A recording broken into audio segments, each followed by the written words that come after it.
It's Word Time with Princess.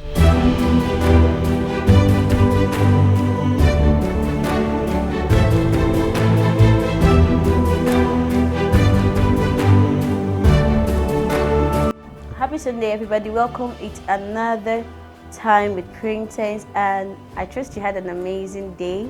Okay, today we're going to be looking at something beautiful. Last week we said love is not a chemical, and we've also talked about love redefined. Okay, so I let us understand what love is, and also let us know the 3 kinds of love that we have. So the theme of this February is love revolution. So inside it, we've looked at love redefined, love is not chemical, and today we're going to be looking at understanding love. Understanding love. Okay, 1 John 4 verse 8. He who does not love does not know God, for God is love. He who does not love does not know God, for God is love. So love is a decision. Love is the decision to commit and meet my needs for the rest of my life and expect nothing. So anyone who loves you will be willing to sacrifice. Love is sacrificial. So love is a person. 1. Love is a decision. 2. Love is a commitment. Now, love is the decision to commit, to provide, or to meet my needs for the rest of your life.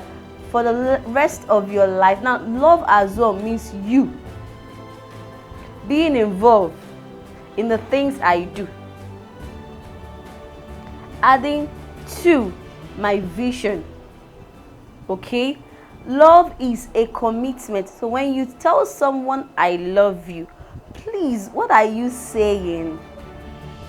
You don't just go and say I love you and it's sounding sweet in your mouth and you don't know what you're saying. You tell your friend I love you. Tell your friend you're telling I love you. It means, friends or my friend, I'll be committed to you. I will look out for you. Love is sacrifice and love is giving without expecting anything in return. So if it passes, I give you and then you give me, we are doing trade by barter, it's not love. You're in a relationship. You get involved in the little details about that person's life, in the person's area of calling or assignment. You check up on the person. You know, you encourage the person. Love is also encouraging. So you don't just go and say I love you, and when little things happen, you just scatter everything. You don't really know what it means. Jesus exemplifies love. He decided to commit himself to man who doesn't deserve his love and commitment. So he decided without external motivation and died for a sinful man. He exemplified it. We are not perfect, but he decided to commit himself to man. He died for our sins. Then he did not commit for us to be better, for us to for us to enjoy the things of the kingdom. He died. That's to show you the level of love. Now, who in this our generation would die for something? Well, not necessarily dying, but can you commit? Can you help? Can you be accommodating? That your neighbor that you're seeing every day. The Bible says love your neighbor as yourself. That your neighbor, you might not really have a strong relationship with somebody or with that girl, that whoever, but you see this person and you have enough in your house. Why not divide it? Share. You share when you have love in you. You share. See, if you like, preach all the gospel, all the sermon, or sing song, everything, and you don't have love in you, you're making noise. You're just an empty vessel. So love is sacrificial. Love is commitment. Love is committing to somebody. their assignment, their purpose, you know, being there for them, being an encouragement to their life, okay? God is called love because only Him could do what no man will ever do or thought of doing. He did what no man could ever do. As in, could never. What you can't even imagine someone. He did it. You said love is patient. Love is patient, and you say you love, then you need to be patient. When you say you have love in you and you say love is patient, means Princess is patient. Love is kind, Princess should be kind. Love is accommodating, I should be accommodating. When you're telling me I love you, that means you need to be patient with me. When you're telling me I love you, you need to be able to tolerate. You need to be able to be patient. You need to be able to be accommodating. You need to be able to understand. And don't judge me by my weaknesses. Look at my strength. Encourage me from there. Praise the Lord. Okay. God is called love because only Him could do what no man will ever do or thought of doing. Man's love is self and is motivated by what he will get out of it. Now, this is the difference between God's kind of love and the love of man. The love of man is just self and what he will get from it. After doing this thing for you now, or will be like, now, what will I, get in return? That is man for you. But when you have love, which is God in you, you don't really bother. You don't look at it in the aspect of giving or maybe receiving, or you do something for someone, you want something in return. It's not love.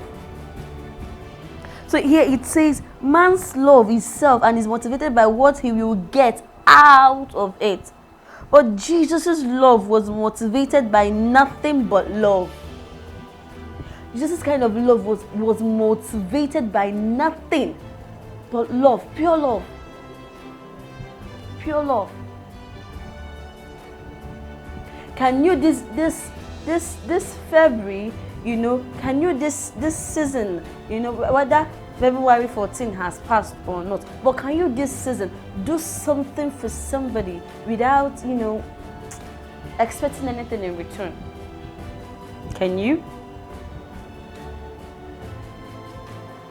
So whenever someone tells you, I love you, whenever someone says, I love you, simply ask the fellow what it means. Okay? Okay, whenever someone tells you, I love you, simply tell the person what it means. You can, ask the person what it means and at the same time tell the person what it means. Alright? When someone is telling you, I love you, try to ask the person to get what the person is saying as well, and at the same time, tell the person that it means committed in taking care of my needs without expecting anything in return. Let that person know the depth of what that person is saying. It means committed to taking care. Taking care may not necessarily be all giving money and all of this, because that's where our mind is not going to go. In as much as when you love somebody, you give the person, But it could also mean, encouragement, making the person happy, being there for the person without asking for anything in return. You can help that person be better, get to a particular height without even expecting, one big a lot of money. Love motivated by anything will not last. Love motivated by anything will not last. It cannot last. If it is because of her beauty, one day the beauty will fade. She will grow old. If it's because of the shape, one day that shape will not be there again. It's because he is fine. That's why you are going in that relationship, or maybe that's why you are getting married. Auntie, brother, if it's because that brother is fine and he has 6 packs, or if you marry him, you'll be giving him food, and then you start having big belly. Then you start looking for a reason to not love, or a reason to leave that thing you've entered. If you can tell a person why you love them, the love is cancelled. Why do you love me? I love you because of this and that and that and that and that. Agape love is unconditional. God's kind of love is unconditional. Not motivated by anything. So when you have a specific reason why you are loving, okay, if you know, when they ask you, say, it's because she's so fire filled.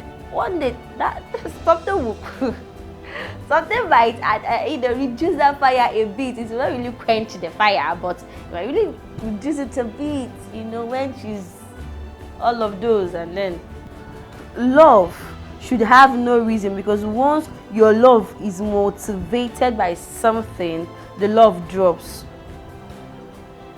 You should have no reason, because once it is motivated by something, the love automatically it drops. Okay, your so-called love starts reducing. Once it is something motivated, it starts reducing, when there is a reason. And when that reason is no longer there, when that your expectation is not met, you get frustrated. You now say, or maybe you now fall out of love. You want to take those things maybe by force or something. So where there is a condition, there is an expectation.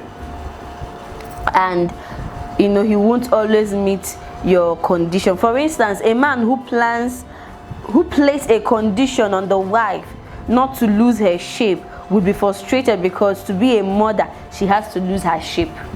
Most women are under serious pressure trying to impress their husbands because of their expectation, perhaps not to lose their shape.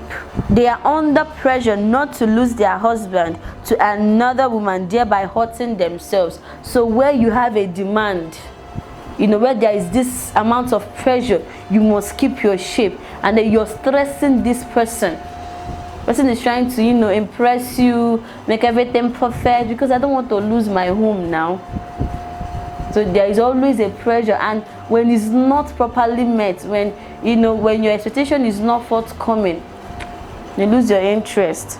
Okay, so lastly, before I close, so men, or a man that is in a relationship, or you say you're in love, please stop expecting unrealistic things. Stop expecting Z-word things. Please. It will ruin your relationship. It will ruin your relationship, your marriage. So if you're a single guy or a single girl out there and you're in a relationship, please, nobody will carry aeroplane on top and be pouring flour on your head. Those things are unrealistic. So please, walk. Relationship is a walk. Bend down and walk. Bring something to the table, work things out, and you see your relationship blossom. Like, people would envy it so much.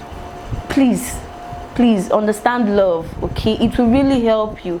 And thank you so much. I really enjoyed this section with you guys, and I'm trusting the Lord that since the first Sunday, second Sunday, now third Sunday, and now you've been enjoying this section. And please do well to subscribe to my YouTube channel. Thank you so much. Yes, thank you for always subscribing. I am seeing it. I really do appreciate. God bless you. Please keep it coming and keep sharing. God bless you. See ya. Bye. It's Word Time with Princess. The biggest prophecy that will determine your future are your friends. Show me your friend and I'll tell you who you are. Every Sunday by 5 p.m. Follow us on this social media platforms: Facebook, Princess Chidiera Job; YouTube, Word Time with Princess, we inspire you to a great height.